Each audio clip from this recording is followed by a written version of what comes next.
I've had the privilege to serve 24 years as a public servant, 4 years as an officer in the United States Navy, 18 years as a member of council, 3 years as a mayor of that 18, and 2 years in the United States Congress. People say to me, why are you interested in pursuing further years of council? Or they say, why on earth are you interested in Michelle, this is my 17th campaign. God help me. And the answer lies in the life of Jack Gilbert, who we buried last week. A person who stood for the proposition that giving back in public service is important. And it is. And I think politics is a high calling, a noble profession. It's through politics that we decide what kind of community we want, how just and fair our community will be. And so that's what motivates me to seek office once more.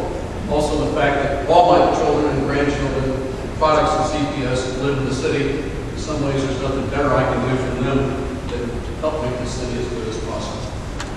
It's interesting as I listen. The common themes are coming from the candidates. Everybody's talking about the budget and the fact that it needs to be fixed.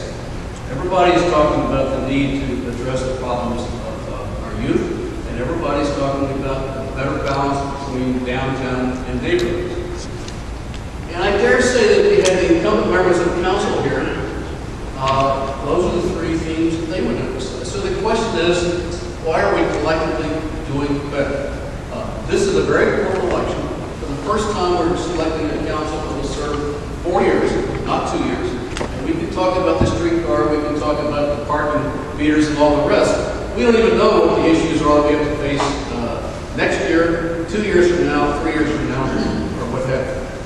So it's very important that our citizens look very carefully and scrutinize the candidates and decide who they have the most confidence in as someone who will exercise judgment, thoughtfulness, and work really hard at the job. For me, this is the hardest campaign I've ever had. For the first time in my life, my mother, who will be 96 next month, lives in Cincinnati. She's promised to consider a program that I might present to her, and she'll decide later. I'm working hard. If I can get her vote, I think I'll be okay. On the budget, we've had 3 or 4 months that I think have done great damage to public trust in the budget. When we're told that unless this happens or unless that happens, there will be 350 layoffs, and then there aren't, like that doesn't happen, and then the layoffs don't occur. People don't feel very good that they're getting a straight shot out of City Hall. We have a serious budget challenge.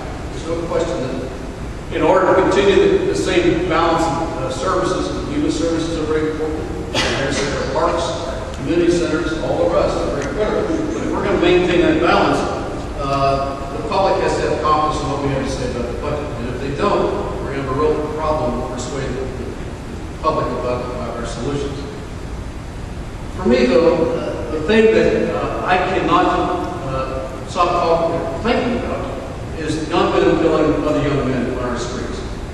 And it's a symptom of a lot of things, some of which Greg touched on, some of which Kevin touched on. But if we don't address that through a better path that brings those young men to employment opportunities, through better shot at public education once they start, all the rest, if we don't address that, we lose the soul of our city. All the other stuff we talk about, I don't think counts very much.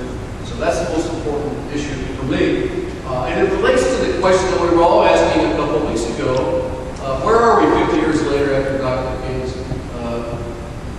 great inspirational speech? Have we yet arrived at that point where we judge people by their character rather than the color of their skin? And I would suggest the evidence is that we have not yet arrived there. And until we do, as a society, as a city, we got a long way to go. We've got plenty to do, whoever you elect. I'm not counting, but it's 54 days ago.